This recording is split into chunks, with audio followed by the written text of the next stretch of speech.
So today we're looking at the mean, which you should be able to calculate from GCSE, but also the standard deviation, how to calculate it and what it actually means. So this is part of section B of Unit 3 on being able to collect data and especially processing and analysing the data. So you should be able to calculate relevant calculations where appropriate, including calculating the mean and standard deviation, and the use and interpretation of error bars on graphs, which are also called standard deviation bars. So what is standard deviation? Well, it's a mathematical tool which helps us assess how far values are spread above and below the mean point. So a high standard deviation shows that the data is widely spread and is less reliable. If you have a look at this experiment here, you've got a bar chart, and what the students did was they were comparing the energy in each type of food by burning the food and heating water and measuring the temperature rise. You can see for popcorn, there is a massive range of values. The standard deviation is huge, and therefore that is a very unreliable result. The range of repeat results are large, and the mean is not very reliable. Whereas for maize puffs, you've got a much smaller spread of data. The standard deviation bar is much smaller, and therefore the mean is more reliable, and for marshmallows it's even more reliable. So a low standard deviation shows the data is clustered closely around the mean, which is more reliable. And finally, standard deviation also helps us to see if there's a real difference between the mean of one type and the mean of another type. For instance, it looks like there is a large difference between the energy in maize puffs and popcorn. But if you look closely, the range of results for popcorn is so large, it overlaps the standard deviation range for maize puffs. So actually, we can't say there's any real statistical difference in the energy of these two, and we'll look more about that later. So how do we work out standard deviation? Well, I don't want you to be worried by the equation in front of you. You will get all the equations in the Unit 3 exam. What you have to do is be able to recognise the symbols and be able to use the data to calculate standard deviation. So let's first of all go through the symbols, and then I'll show you an example to show how we can use it. So S stands for standard deviation. X bar is the mean of the data which you've sampled.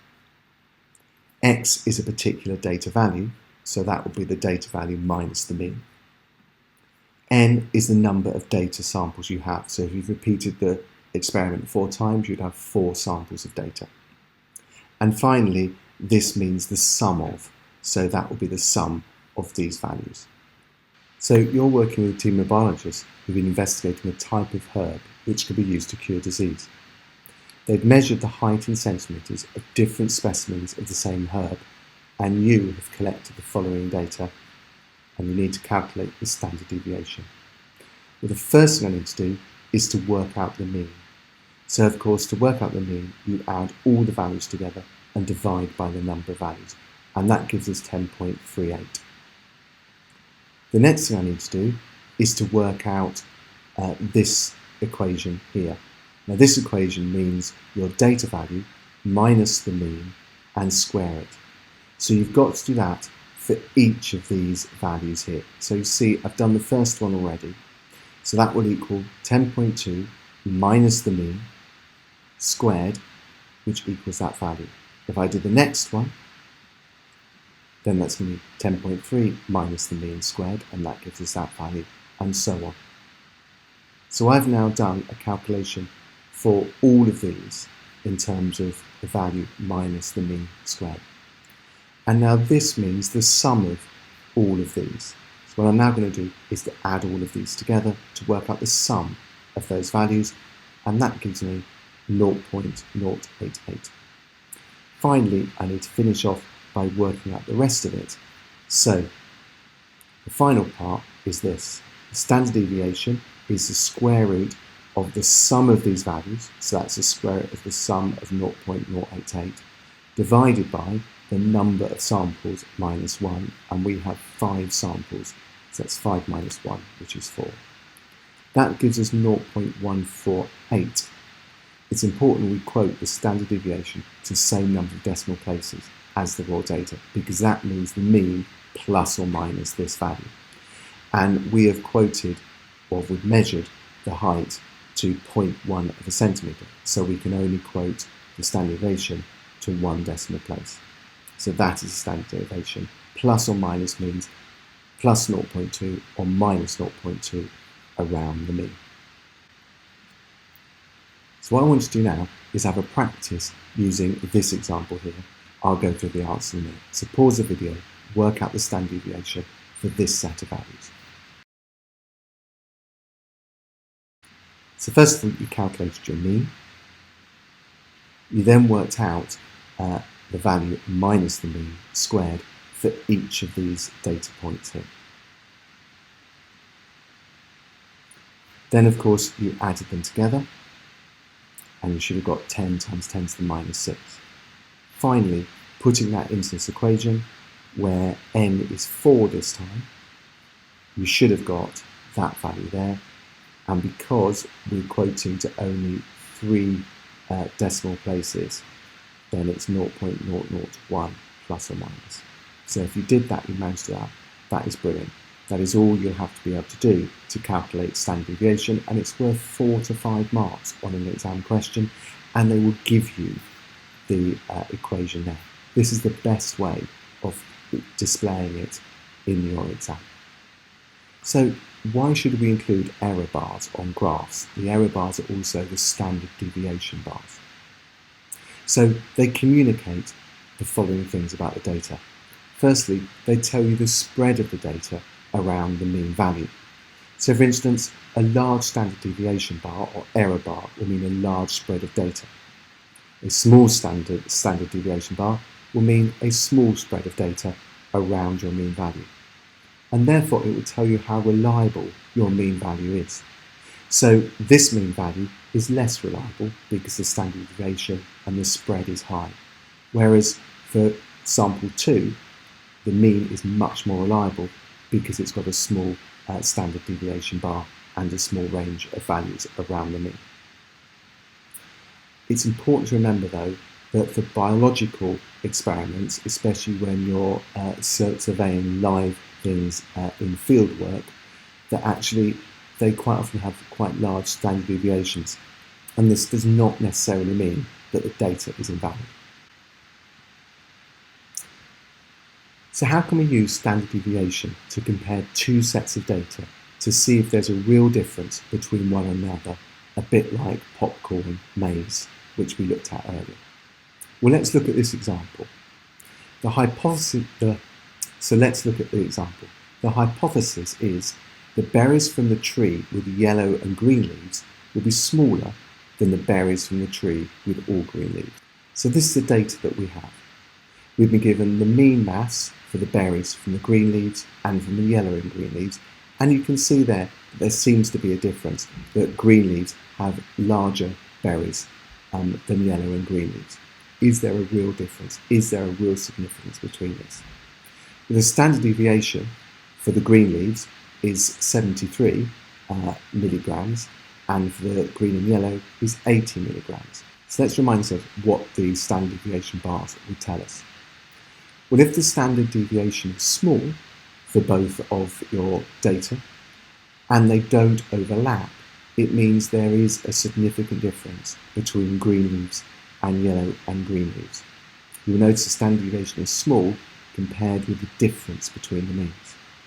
So we would accept the hypothesis that there is a significant difference between the two. However, if we found this, that first of all the range bars or the standard deviation bars overlap, or that the standard deviation is large or as large or larger than the difference between the means, that would mean they do overlap and there wouldn't be any significant difference between the mean results, and therefore there's no real difference between the mass of berries on one and the mass of berries on the other. So looking at these results, the difference between the mean mass between the two types of tree is 28 milligrams. So is that a significant difference? Well, you notice the standard deviations are actually very large, and they are much larger than the difference between the mean values, which means it's this scenario here. that the standard deviation bars are much larger than the difference between the mean. So this means that we reject that hypothesis. So it does not support this hypothesis, and your hypothesis would change to there is no difference between the mass of berries on the yellow and green leaf tree compared with the all green leaves tree. Have a practice yourself at this example. Pause the video and I'll go through the answers in a minute. Well, the difference between the mean lengths is 18 millimetres. So yes, Vancouver Island rats are longer than those from the West Coast mainland. Are the standard deviations for two rat populations greater or smaller than the difference between the means? Well, you can see that the standard deviation is much smaller than the difference between the means. So, does that support this hypothesis? Yes, it does. We can clearly state that there's a significant difference between the two lengths, and the Vancouver Island rats are longer than the West Canadian coast rats. So standard deviation error bars on a graph can be used to sense whether there is a significant difference between means or not. Of course, with this one here, there is a huge overlap, so it's very clear there's no significant statistical difference. With this, there's much less overlap. That's a clue there probably isn't any statistical difference between them, but we don't know that. We have to carry out a statistical test to really make sure. This one gives us a clue that there is clearly a difference between the two means, but again, to be really sure, we have to carry out a statistical test. The standard deviation is not a statistical test. It's rather a measure of the variability between the maximum and minimum result in repeat readings. So in order to really be sure that there is no significant difference, or there is a real significant difference, you have to carry out statistical tests, which we're doing next week, which are the chi-squared test and the t-test.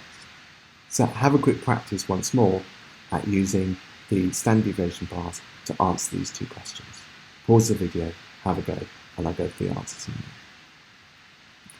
So the first one, you can see very clearly the data for the Boyce field and for the Hay field are first of all very reliable, and I've explained why, because the repeat data around the mean value is very low, and so the mean value is reliable. Whereas the data for the sandpit field is unreliable, as the spread of data is quite large. So is there a significant difference between the fields? Yes, there is between two of them. So there's a significant difference between the Boyce field and the Hay field's mean temperatures, and we know this because the standard deviation bars are small and much smaller than the difference between the means, and also the standard deviation bars don't overlap.